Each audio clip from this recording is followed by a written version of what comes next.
ఈ వీడియోలో మనం వర్గీకృత దత్తాంశంకు మధ్యగతము అంటే మీడియన్ ఎలా కనుగొనాలో నేర్చుకుందాం. ముందుగా మధ్యగతం అంటే ఏమిటో ఒకసారి గుర్తుకు తెచ్చుకుందాం. మధ్యగతం అనేది కేంద్ర స్థాన విలువ. అంటే ఇచ్చిన దత్తాంశంలో మొత్తం పరిశీలనల్లో మధ్యలో ఉన్న విలువను సూచిస్తుంది. ఇప్పుడు వర్గీకృత దత్తాంశానికి మధ్యగతం లెక్కించడానికి ఉపయోగించే సూత్రాన్ని చూద్దాం. మధ్యగతం m is equals to l plus n/2 minus cf/f into h. ఇక్కడ l అనేది మధ్యగత తరగతి మీడియన్ క్లాస్ యొక్క దిగువ హద్దు, n దత్తాంశంలోని మొత్తం రాసుల సంఖ్య, cf మధ్యగత తరగతికి ముందు ఉన్న తరగతి యొక్క సంచిత పౌనపున్యం కమ్యులేటివ్ ఫ్రీక్వెన్సీ, f మధ్యగత తరగతి యొక్క పౌనపున్యం మరియు h మధ్యగత తరగతి పొడవు. ఒక ఉదాహరణ ద్వారా మధ్యగతము ఎలా లెక్కించాలో చూద్దాం.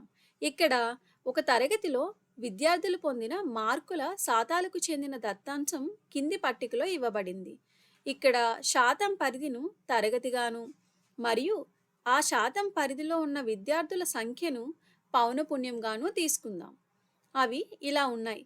10 నుంచి 20% పరిధిలో 2 విద్యార్థులు ఉన్నారు.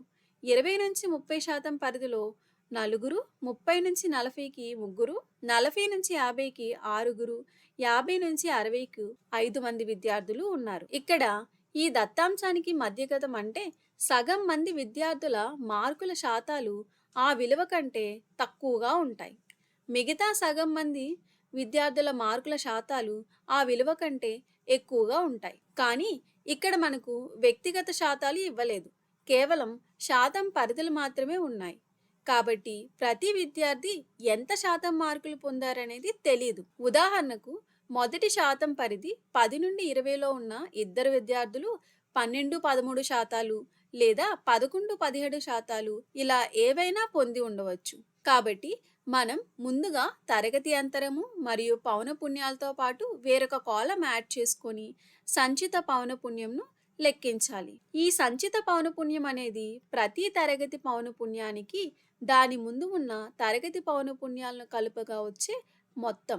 ఇక్కడ 10 నుంచి 20కు ముందు ఎటువంటి తరగతులు లేవు, కాబట్టి సంచిత పౌనపున్యం 2 అవుతుంది. 20 నుంచి 30కు సంబంధించిన సంచిత పౌనపున్యం అంటే 10 నుంచి 20 తరగతిలో ఉన్న 2 విద్యార్థులను 20 నుంచి 30 తరగతిలో ఉన్న 4 విద్యార్థులతో కలిపితే అంటే 2 + 4 = 6 అవుతుంది. అంటే 6 మంది విద్యార్థులకు 30% కన్నా తక్కువ మార్కులు వచ్చాయి అని అర్థం.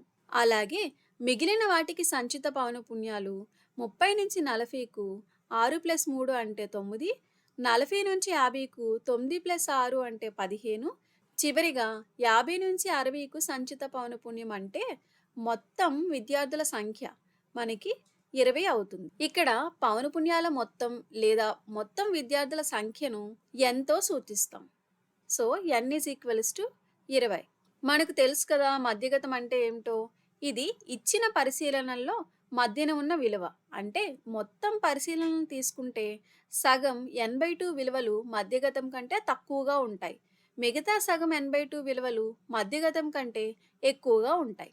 ఇప్పుడు మధ్యగతాన్ని కనుగొనడానికి ముందుగా n/2 లెక్కిద్దాం. n/2 = 20/2 అంటే 10. తర్వాత మన పని మధ్యగత తరగతిని గుర్తించడం. దానికోసం సంచిత పౌనపున్యాల్లో n/2 10 కంటే ఎక్కువగా ఉండే మొదటి విలువ ఏదో గుర్తించాలి. మనం లెక్కించిన సంచిత పౌనపున్య విలువలు 2, 6, 9, 15, 20గా వచ్చాయి. ఇందులో n/2 10 కంటే ఎక్కువగా ఉండే మొదటి విలువ 15. ఇది 40 నుంచి 50 తరగతికి చెందినది. కాబట్టి ఈ తరగతిని మధ్యగత తరగతిగా పరిగణిస్తాం. ఇప్పుడు మధ్యగత తరగతికి ముందు ఉన్న తరగతి యొక్క సంచిత పౌనపున్యాన్ని cfగా తీసుకుంటాం. అంటే cf = 9. అలాగే ఈ మధ్యగత తరగతికి సంబంధించిన మిగిలిన విలువలు చూద్దాం.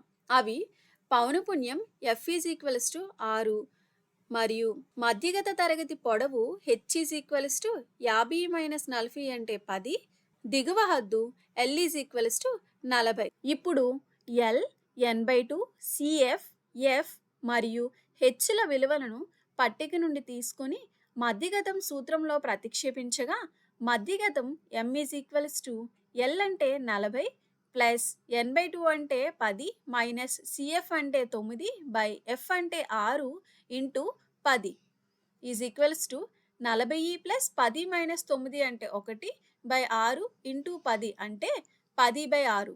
దీనిని లెక్కిస్తే 41.66 వచ్చింది. కాబట్టి ఇచ్చిన దత్తాంశంలో విద్యార్థులు పొందిన మార్కుల శాతాల మధ్యగతము 41.66%. మనం ఏం నేర్చుకున్నాం?